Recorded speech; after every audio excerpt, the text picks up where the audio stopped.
ان کے انکار کی وجہ کیا ہے؟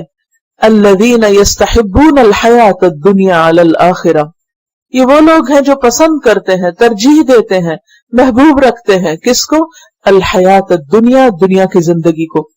یعنی ہدایت قبول کرنے کے راستے میں رکاوٹ کیا ہے؟ دنیا کے مفادات، دنیا کے فائدے، دنیا کی خواہشات اور دنیا کی لذتیں. علی الآخرتی، آخرت کے مقابلے پر، آخرت کو بھول کر، آخرت کو چھوڑ کر وہ دنیا کے پیچھے جا رہے ہیں. وَيَصُدُّونَ عَن سَبِيلِ اللَّهِ، اور وہ اللہ کے راستے سے روکتے ہیں. خود بھی نہیں چلتے، اوروں کو بھی روکتے ہیں، کیونکہ اگر باقی سب لوگ چلنے لگے تو پھر ان کا چلنا مشکل ہوگا غلط راستے پر. لہٰذا وہ یہ چاہتے ہیں کہ کوئی بھی سیدھے راستے پر نہ جائے تاکہ وہ اپنے آپ کو غلط راستے پر جسٹیفائی کر سکیں. وَيَبْغُونَهَا عِوَجًا، اور وہ اس راستے کی ٹیڑھ تلاش کرتے ہیں، یعنی اللہ کے سیدھے راستے میں خامیاں ڈھونڈتے ہیں اور دین میں طرح طرح کے نقص نکالتے ہیں تاکہ وہ اپنی روش کو درست ثابت کر سکیں. بعض اوقات لوگ دین پر، اسلام والوں پر تنقید کس لیے کرتے ہیں؟ ان کا مذاق کیوں اڑاتے ہیں؟ تاکہ وہ اپنے غلط ہونے کو صحیح ثابت کر سکیں.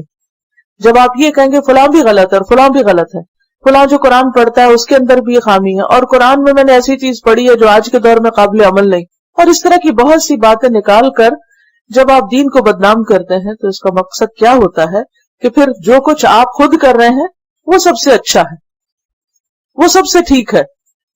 تو اس لیے ان کی کوششیں کیا ہوتی ہیں کہ وہ لوگوں کو بھی سیدھے راستے پہ آنے سے روکیں، اور جو جا رہے ہیں اس راستے پر انہیں اس راستے کی خامیاں نکال کے دکھائیں جو کہ اصل میں ہے نہیں، ان کی خود ساختہ ہے، تاکہ وہ اپنے کفر کا جواز پیش کر سکیں، خود کو درست اور اللہ کے راستے کو ٹیڑھا ثابت کریں، غلط ثابت کریں. ٹیڑھا اس کو کیوں بناتے ہیں؟ تاکہ انہیں ڈرائیں کہ دیکھو اگر اس پہ چلو گے تو تم تو منزل نہیں پا سکو گے، تم تو لاسٹ ہو جاؤ گے.